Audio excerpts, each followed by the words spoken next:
Bonjour, on va place de la Muette.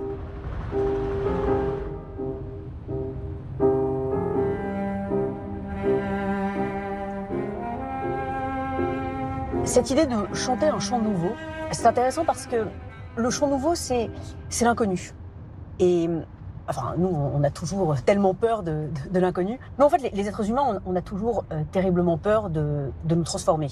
Sauf que ce qui est terrible dans cette peur du changement, de la transformation, c'est que, en fait, c'est le propre du vivant. C'est-à-dire que les animaux, les végétaux, les êtres humains, tous les vivants sont appelés à la métamorphose.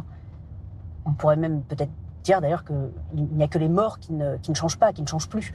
Et donc, plutôt que d'avoir peur du changement, justement de chanter un chant nouveau, on devrait plutôt considérer la métamorphose comme un luxe des vivants. La vie, c'est la métamorphose. C'est pour ça que voilà, pour moi, la philosophie de l'hybridation que je défends et que je creuse depuis un certain nombre d'années, pour moi, voilà, c'est une philosophie de la vie. En fait, l'hybridation, c'est comment est-ce qu'au contact de l'autre, j'arrive à me transformer. C'est cette idée d'altérité. Alors bon, malheureusement, quand on dit qu'une chose s'altère, c'est plutôt négatif. Moi, j'aime bien l'idée de se dire qu'on s'altère, mais au sens positif du terme, c'est-à-dire qu'on se transforme, encore une fois, oui, au contact de l'autre. On dit toujours oui, il faut se contenter de ce que l'on a, voilà. Et pour le coup, il faut jamais se contenter de ce que l'on est. Moi, justement, mon moteur, c'est éviter en permanence d'être enfermé en moi-même, d'être enfermé dans une identité. C'est justement de résister le plus possible à toute cristallisation. Et même si c'est pas facile tous les jours, hein, mais en tout cas être dans une métamorphose permanente, à être demain toujours différente de ce que je pouvais être aujourd'hui.